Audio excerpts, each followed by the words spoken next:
Bismillahirrahmanirrahim. Assalamualaikum warahmatullahi wabarakatuh.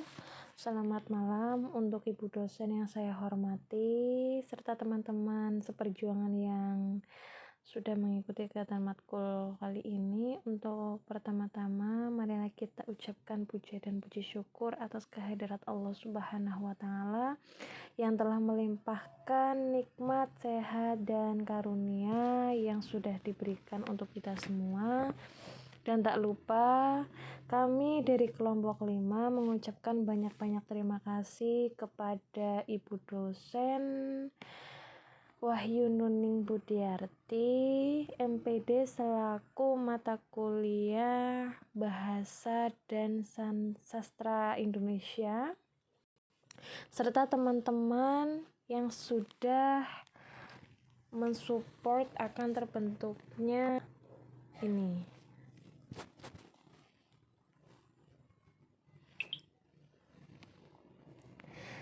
Langsung saja, saya sebagai moderator bernama Putri Agustin Ikanela Vita, dan partner saya, kelompok kami dari kelompok 5 dengan Mas Doni Akbar Firmansyah. Kali ini saya akan menyampaikan makalah kami yang berjudul Morfologi. Untuk pembahasan yang pertama adalah pengertian morfologi. Morfologi adalah struktur kata suatu bahasa atau cabang linguistik yang mempelajari struktur kata suatu bahasa. Definisi itu didasarkan pada anggapan bahwa kata-kata secara khas memiliki struktur internal yang terdiri atas unit-unit yang lebih kecil yang menjadi unsur pembangunannya, yang biasa disebut dengan istilah morfem. Melalui pendapat itu dapat dipahami bahwa morfologi di satu sisi bisa dianggap sebagai bagian bahasa dan di sisi lain juga bisa dianggap sebagai bagian ilmu bahasa, di samping fonologi, sintaksis, dan semantik. Sebagai bagian bahasa, morfologi berkenaan dengan variasi bentuk kata dan kesan intuitif pemakai atau calon pemakai bahasa terhadap ciri bentuk dan korelasinya terhadap ciri makna dalam perspektif komunikatif, yaitu penciptaan produktif dan pemahaman persepsi kata dalam pemakaian bahasa. Dengan demikian, morfologi tidak dianggap atau tidak dilihat sebagai ilmu atau cabang ilmu bahasa.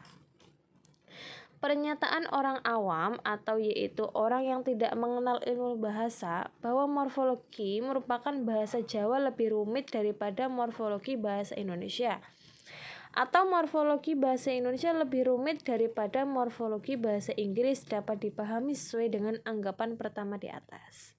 Sebagai cabang ilmu bahasa, morfologi adalah salah satu bagian ilmu bahasa di samping fonologi, sintaksis, dan semantik yang mengkhususkan diri untuk mempelajari, menganalisis, dan menerang jelaskan bentuk atau struktur kata yang nampak unit-unit lebih kecil yang merupakan unsur-unsur atau bagiannya.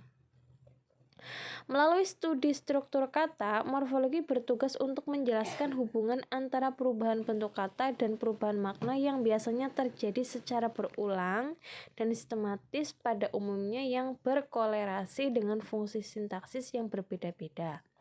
Sebagai cabang ilmu bahasa, morfologi berusaha menjawab berbagai pertanyaan seputar berbentuk, makna, fungsi, kata, atau kolerasinya dengan pemakaiannya. Pada umumnya, para linguistik sepakat bahwa morfologi dibagi menjadi dua wilayah, yaitu infleksi dan derivasi.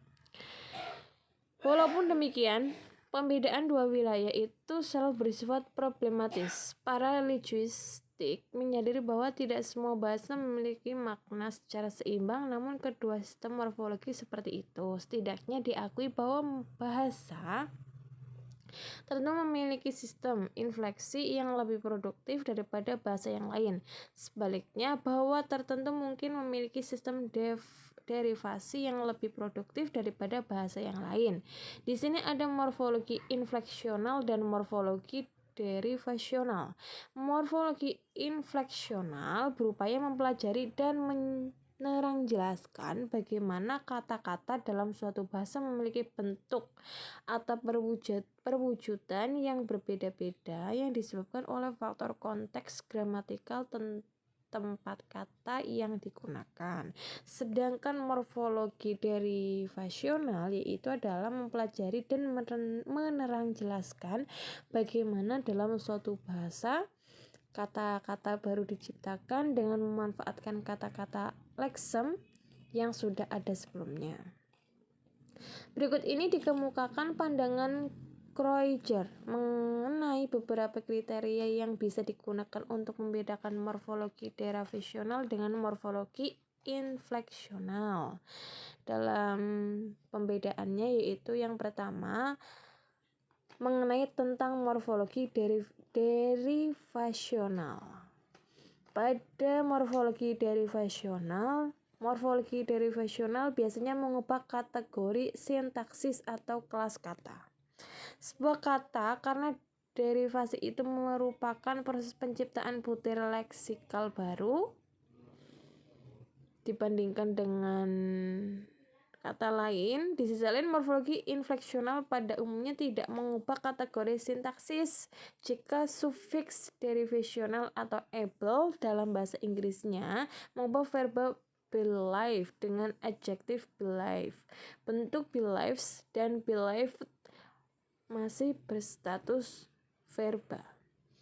Terus yang kedua, morfologi derivasional cenderung memiliki kandungan semantis yang bersifat leksikal, yaitu mengandung makna yang juga dimiliki oleh kata-kata. Misalnya itu dalam bahasa Inggris konstruksi, itu dengan sambungan X dan ER.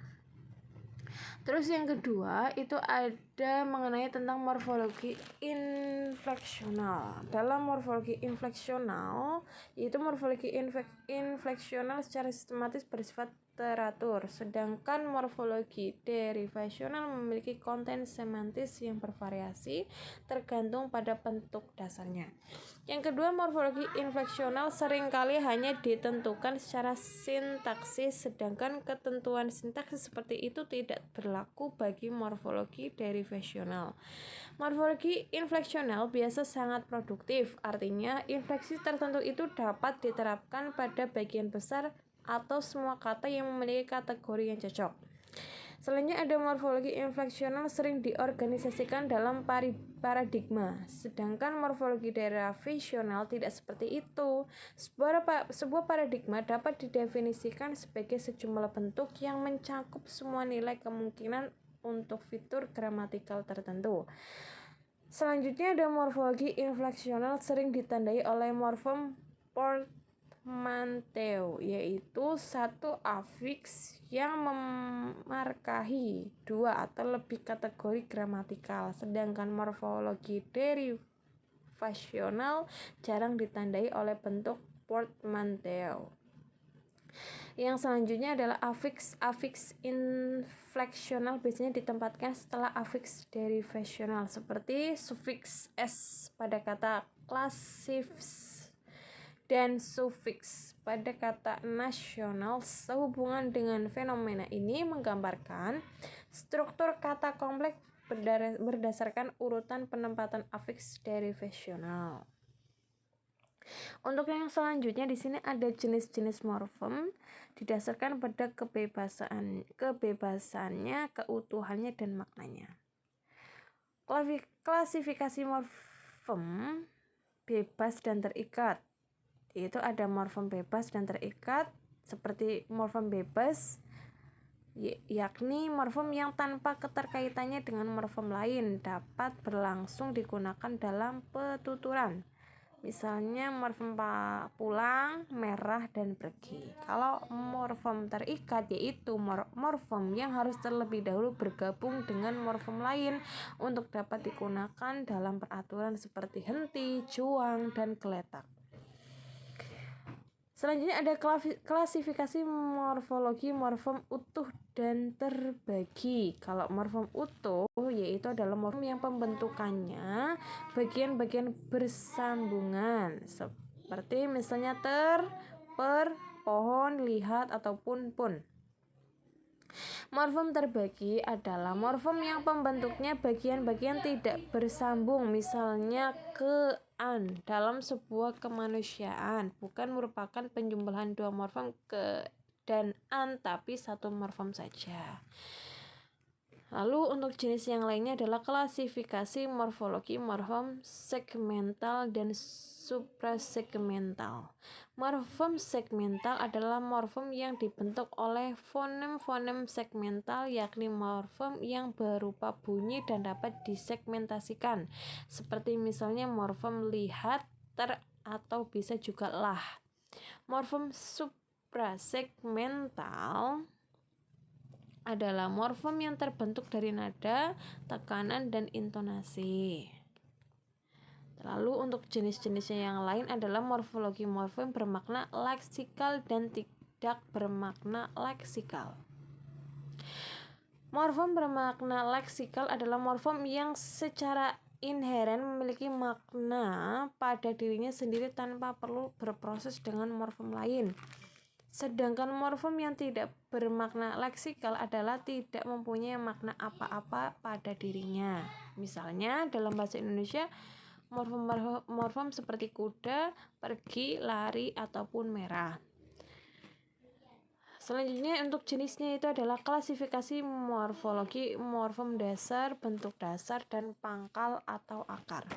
Morfem dasar adalah bentuk yang menjadi dasar bentuk dalam proses morfologi. Bentuk dasar ini dapat berupa morfem tunggal seperti gambar, main, dan sebagainya. Dalam bahasa Indonesia, gambar dan main merupakan morfem tunggal yang menjadi bentuk dasar dari kata bermain dan mainan, serta bergambar dan menggambar.